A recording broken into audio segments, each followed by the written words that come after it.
Et nous devons parler ce soir d'un thème très important. Ne gaspille pas la grâce de Dieu. Dis à ta soeur, ne gaspille pas la grâce de Dieu. Ne gaspille pas la grâce de Dieu. Alléluia. C'est par pure grâce que nous sommes sauvés. Nous ne la méritons pas. Dieu s'est révélé à nous par pure grâce. Nous n'avons pas acheté cette grâce. Mais il a plu que nous puissions comprendre que Jésus est mort pour nous, afin que nous soyons sauvés gratuitement. Et nous devons cultiver la grâce de Dieu dans notre vie de chaque jour pour pouvoir apprécier les bienfaits de l'Éternel. La grâce, c'est un don immérité. Nous ne l'avons pas mérité. Et lorsque nous ne méritons pas une grâce, ça veut seulement dire que nous devons user de beaucoup de patience dans notre marche avec Dieu. La patience, qu'est-ce que ça veut dire? Ça veut dire que nous comprenons la grâce. L'amour veut dire que nous comprenons la grâce. La bonté veut dire que nous comprenons la grâce. Alors, lorsque nous comprenons cette chose, nous commençons à pratiquer le bien autour de nous, sans attendre que on nous fasse du bien. La grâce, c'est pouvoir aider sans attendre le retour. La grâce veut dire que le souffle de vie que tu n'as pas acheté. La protection que tu as, Dieu t'a donné gratuitement. Tu dois apprendre à t'investir pour les autres. Donc si tu veux apprécier la grâce de Dieu dans ta vie, tu vas apprendre à communiquer cela aux uns aux autres. Qu'est-ce que je veux dire par là? Quand tu vois les gens, par exemple, marcher dans l'irrespect, par exemple, c'est parce qu'ils ne comprennent pas que l'air qui respire là, c'est pas plus grâce. Donc vous qui comprenez ça, ayez un peu de la sympathie pour eux et de la compassion. Et quand nous commençons à avoir la compassion, on est prêt à mourir pour eux. Alors lorsque nous perdons la notion de la grâce, elle nous pousse à vouloir sécuriser notre vie. Sécuriser comment? À chercher à bâtir notre propre édifice. Rappelez-vous de la tour de Babel. Les hommes ont construit la tour de Babel parce qu'ils voulaient eux-mêmes se protéger. Et Dieu les a séparés parce que eux, la créature de Dieu, voulaient défier Dieu lui-même. Dieu les a confondus avec plusieurs langues. Ils ont commencé à parler des langues diverses, ils ont séparés. Alors, j'ai une bonne nouvelle pour toi. Ça veut dire que tu dois animer, tu dois enflammer la grâce de Dieu dans ta vie en marchant dans le fruit de l'esprit. Cette grâce, tu ne dois pas la gaspiller, tu dois l'apprécier. C'est la grâce de Dieu qui fait que tu n'es pas frivole. C'est la grâce de Dieu qui fait que tu n'es pas voleuse ou bien voleur. C'est la grâce de Dieu qui fait que tu ne mendis pas. C'est la grâce de Dieu qui fait que tu es ici en Europe pendant que d'autres sont en Afrique, ils ont tout l'argent du monde pour arriver ici, ils n'arrivent pas. C'est la grâce de Dieu. C'est la grâce de Dieu qui fait que tu manges pendant que d'autres ne mangent pas. C'est la grâce de Dieu qui fait que tu ne te retrouves pas en prison. Et que d'autres n'ont rien fait, ils se retrouvent en prison. C'est la grâce de Dieu. Qui fait que tu te lèves le matin, tu sors, tu reviens chez toi, sain et sauf. C'est la grâce de Dieu. C'est la grâce de Dieu qui fait que tu es malade, après tu guéris et que tu n'es plus malade. C'est la grâce de Dieu. C'est la grâce de Dieu qui fait que on te jette des sorts et le sort ne t'atteint pas. C'est la grâce de Dieu. C'est la grâce de Dieu qui fait que les accidents ne t'atteignent pas. C'est la grâce de Dieu. C'est la grâce de Dieu qui fait que tu n'as pas de maladies incurables comme les autres. C'est la grâce de Dieu. C'est la grâce de Dieu qui fait que, malgré ton sale caractère, tu es marié. C'est la grâce de Dieu. Tu ne t'es pas marié parce que tu as un bon caractère. C'est la grâce de Dieu. C'est la grâce de Dieu qui fait que, malgré que tu travailles, que tu ne travailles pas, que tu manges. C'est la grâce de Dieu. C'est pour ça que l'apôtre Paul dit que ceux qui mangent glorifient le Seigneur et que ceux qui ne mangent pas glorifient le Seigneur. Alors je vous parle en cette nouvelle année, afin que vous puissiez marcher dans la nature divine, qui est de marcher et de couler sur la grâce de Dieu. Lorsque vous vous opposez sur cette grâce, ce n'est que la malédiction que vous mettez sur votre chemin. Mets bien dans ta pensée que tout ce que tu fais, c'est pas plus grâce. Beaucoup se couchent, le matin ils se lèvent, ils ne peuvent plus se lever, ils sont paralysés. Mais toi, tu te lèves chaque matin, ce n'est pas la grâce de Dieu. Amen. C'est pour ça que j'ai noté dans le livre de Jean, chapitre 3, au verset 26, que nous allons voir.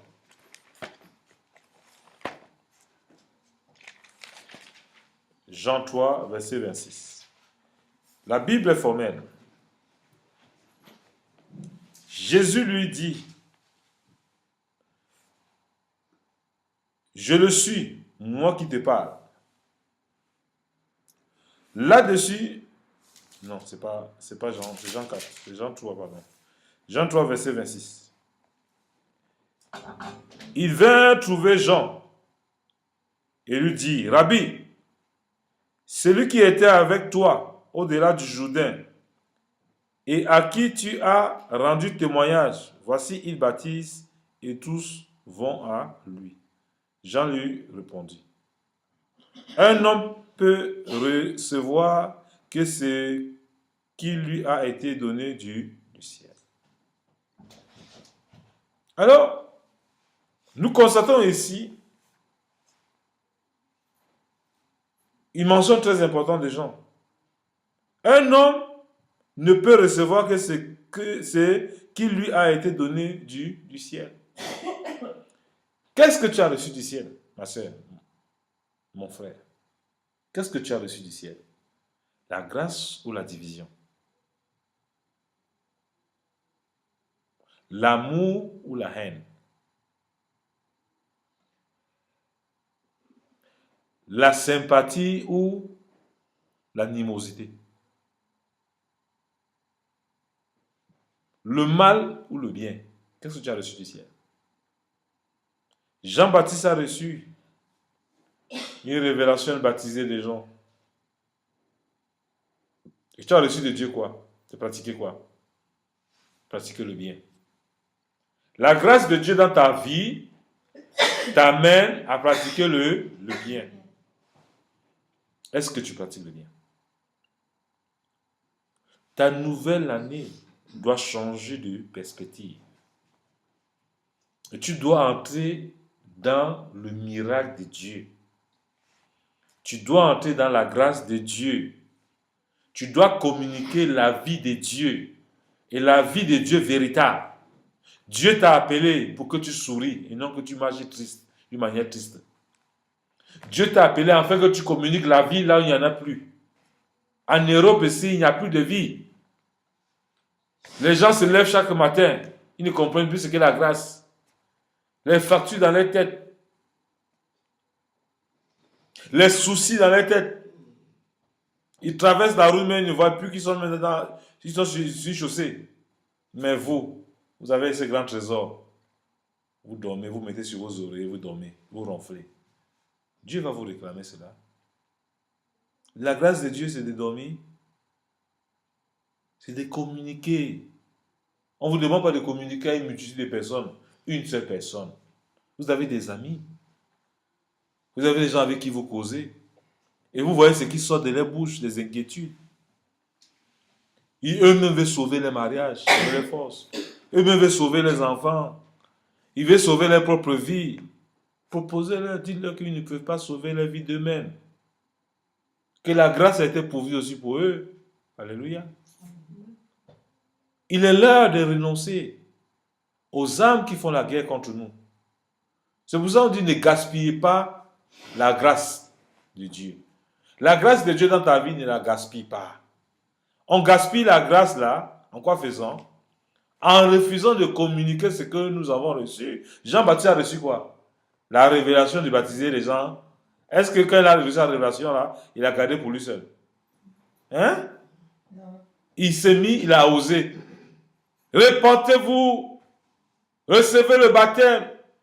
Il criait dans le désert. Il criait dans le désert. Et la grâce qu'il a reçue C'est que le pardon se trouve dans quoi? Dans les eaux de baptême. La repentance se trouve où? Dans les eaux de baptême. Qu'est-ce que tu communiques chaque matin à ceux qui sont en face de toi? Le Kongosa, le Kwakwato, le Songi, ou bien quoi? Est-ce que quand quelqu'un vient en face de toi, tu le communiques la grâce de Dieu qui est sur ta vie? Tu le communiques le sourire que tu as? La bienveillance de Dieu dans ta vie? Tu le témoignes cela? Non. Tu le laisses dans sa tristesse. Et c'est comme ça que les soucis les tuent. Dieu veut que nous soyons occupés, qu'on s'occupe. Dis à ta soeur, occupe-toi. En témoignant aux gens la grâce qui est sur ta vie. Alléluia! Dis à ta soeur, j'ai une grâce. J'ai une grâce. J'ai une grâce. Il y a des gens pour se déplacer, ils ont besoin de canne. Tu as une canne pour te déplacer? Il y a maman patiente ici, elle a expérimenté la canne. Et Dieu l'a délivré de la canne. Est-ce qu'elle pense aux gens qui portent la canne?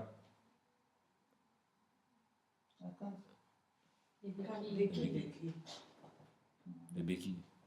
Est-ce que vous imaginez ça? Dieu l'a fait passer par là. Pour qu'elle se souvienne des gens qui marchent avec les béquilles. Est-ce que vous comprenez? Dieu m'a fait passer dans le lit d'opération pour que je comprenne les gens qui passent par un lit d'opération. C'est la grâce de Dieu qui a fait que je suis encore debout. C'est la grâce de Dieu qui fait que certaines personnes passent par la folie pour devenir normales. Pour vous dire que Dieu ne fait exception de personne. Dieu te fait passer par la pauvreté extrême pour te remettre dans la richesse. C'est la grâce de Dieu. Amen. C'est pour ça que je veux que vous ranimez la grâce, la flamme de Dieu dans votre vie. Cette grâce-là, c'est un don immérité.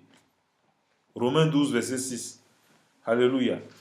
Dieu veut rendre l'impossibilité au possible dans notre vie. Tout ce qui a été impossible en 2011, Dieu veut le rendre possible en 2012. Alléluia. Tout ce qui a été impossible en 2011, Dieu veut le rendre possible en 2012. Alléluia. Amen. Donc, on va dire, maman, parce qu'on oublie ça. Le Romains chapitre 12, là. Je lis au nom du Seigneur. Au nom de Jésus. Puisque nous avons des dons différents, selon la grâce qui nous a été accordée, que celui qui a le don de prophétie les aise en proportion de la foi. Amen. Que celui qui est appelé au ministère s'attache à son ministère. Que celui qui enseigne s'attache à son enseignement. Et celui qui exhorte à l'exhortation, que celui qui donne,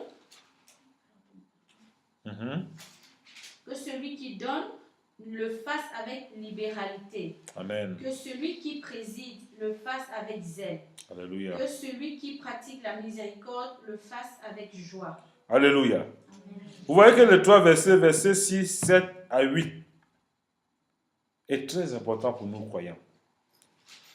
Puisque nous avons des dons différents, selon la grâce qui nous a été accordée, que celui qui a le don de prophétie les aide selon l'analogie de la foi. Que celui qui est appelé au ministère s'attache à son ministère. Que celui qui enseigne s'attache à son enseignement. Il n'y a pas de plus grand et de plus petit lorsque nous faisons l'œuvre de Dieu. Si Dieu t'a dit, tu es appelé à balayer l'église, balaye-le avec zèle, avec la foi. Cette grâce, la grâce est sur ce service. Si Dieu t'a appelé à intercéder à l'église, n'attends pas que l'église soit là pour intercéder. Intercède, ta bénédiction est liée à ton don. Là. Amen. Si tu es appelé à évangéliser, n'attends pas que les gens t'accompagnent à évangéliser. Fais-le. Ta bénédiction est liée à ce don. Si je suis appelé à enseigner comme papa enseigne, docteur, je dois toujours enseigner comme s'il y avait 1000 personnes ou 10 000 dans la salle. Chacun de nous doit s'attacher à son don et son appel. Tu es appelé à chanter, tu dois chanter. Même si il y a une personne, tu dois chanter comme s'il y avait 1000 personnes pour la gloire de Dieu. Tu dois t'attacher et aimer ce que tu fais. Tu dois être passionné. Quand la grâce c'est de raviver cela.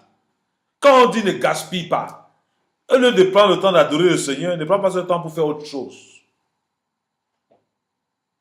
Le temps d'enseigner, là, je ne dois pas prendre le temps pour aller faire autre chose, je dois enseigner. Le temps de prier, tu dois prier, n'attends pas les gens, il faut prier. C'est à ça que ta bénédiction est liée à ton don. Fais-le.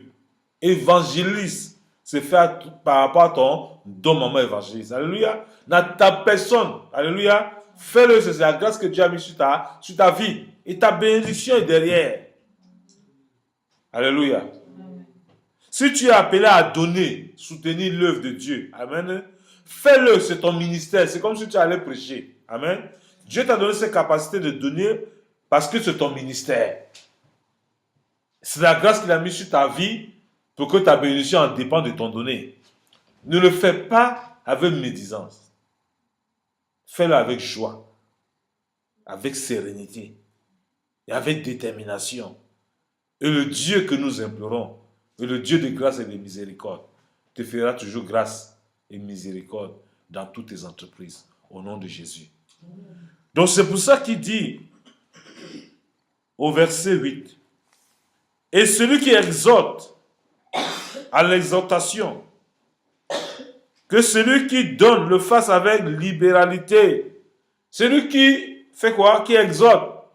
Exhorter, c'est quoi? Pas son temps à donner le conseil comme pasteur Suzanne donne souvent. Oui, oh, sois encouragé, ne regarde pas. Fais-le, alléluia. C'est à ça, Dieu t'a donné cette grâce. Il faut le faire.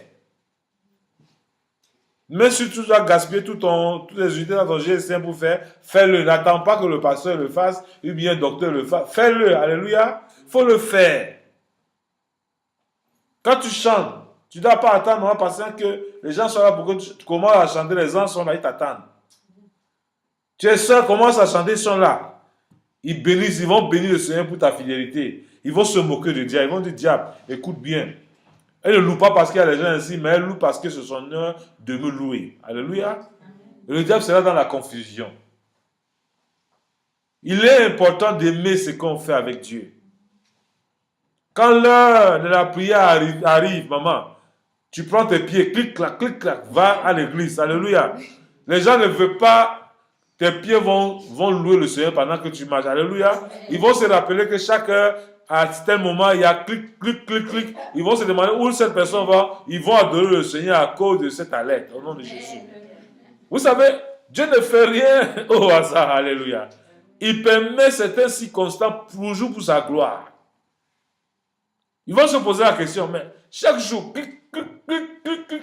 Les pieds, ça va où? Oh, ils vont adorer le Seigneur à la montagne. C'est pour ça que Dieu nous a mis à la montagne ici, pour qu'ils apprennent que Dieu est à la montagne, il n'est jamais en bas, il est toujours en haut, jamais en bas. C'est important de donner des valeurs à Dieu comme vous faites. C'est pour ça que je vous apprécie. Amen. Quand je vois les gens qui sont en train de faire le foufou avec tout ça pour manger, mais vous choisissez de venir adorer le Seigneur, que Dieu vous bénisse.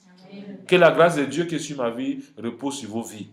Et que vos attentes s'accomplissent au nom de Jésus. Que l'année 2012 soit une année de renouvellement du Seigneur dans votre vie. Que les aspects que vous ne comprenez pas dans la volonté de Dieu en 2011, que le Dieu se révèle en 2012 puissamment dans chacune de vos vies, au nom de Jésus. Et que votre relation connaisse une croissance au-delà de votre imagination et pensée. Et que vos pensées deviennent une prière devant Dieu, au nom de Jésus. Vos pensées seront toujours des prières devant Dieu. Et Dieu exaucera vos pensées parce que vous avez décidé de donner vos pensées au Seigneur. Tout ce que vous pensez, soit tout ce qui est aimable, tout ce qui est dit de loin, soit l'objet de vos pensées. Comme Philippiens 4:8 nous dit que tout ce qui est aimable, tout ce qui est vrai, tout ce qui est dit de loin, soit l'objet de nos pensées. Et je prie Dieu que cela soit l'objet de vos pensées au nom de Jésus. C'est pour ça qu'il dit que celui qui donne le fasse avec libéralité, que celui qui préside le fasse avec zèle, que celui qui pratique la miséricorde le fasse avec joie. Donc quand tu exerces la miséricorde, il faut le faire avec joie. Alléluia. Donc quand tu pardonnes les gens, il faut le faire avec joie. Il ne faut pas dire non, tu m'avais fait ceci il y a 2000 ans. Non, non. Il faut aimer la personne telle qu'il est. Alléluia. Moi, je connais un pasteur. Quand il a prié, il dit, Seigneur, moi, je veux que tu me donnes une femme que je vais aider. Alors ce pasteur était en train de laver ses habits. Et quand il lavait ses habits, il y a donc l'enfant de sa voisine. Une jeune fille bien, sans éducation, qui fumait. Et le pasteur lui demande, jeune fille, est-ce que tu peux laver mes habits? Elle dit, mais toi, tu peux laver tes habits. Le pasteur a souri. Dieu a mis dans son cœur que cette jeune fille est sa femme. Cette jeune fille fume. Elle est insolente. Mais Dieu dit c'est ta femme. Il n'y a que Dieu pour dire ça. Le pasteur a regardé ses yeux physiques et ses pensées. Il n'y avait rien de cohérent par rapport à ce qu'il pensait. Il allait faire des avances à cette fille. Cette fille a rigolé. Mais 6 mois plus tard, elle a accepté ses avances. Un an après, le pasteur l'a épousée. Tout le monde se moquait du pasteur. Mais le pasteur était persévérant devant Dieu. Il a continué à prier, à enseigner cette femme, en croyant à cette femme, Aujourd'hui, après 5 ans, cette femme est devenue une évangile internationale. Elle qui était insolente est devenue une femme douce, une bénédiction pour ce pasteur. Alléluia. Et grâce à elle, le pasteur a commencé à voir les églises partout dans le monde. S'il n'avait pas compris que c'était sa femme, son église ne devait jamais traverser son village. Mais grâce à sa femme, son ministère a été connu internationalement parce que elle est évangéliste, elle chante. Alléluia. Quand on l'a vu chanter, c'est son mari qui porte son sac. Elle chante. Et partout elle chante, elle dit c'est grâce à son mari. Si son mari n'avait pas aimé avec la cigarette, elle ne sera jamais un chant de l'Éternel. Alléluia. Amen. Donc pour vous dire que Dieu ne fait accession de personne. Alléluia. Il fait grâce à qui il veut. Que Dieu nous bénisse.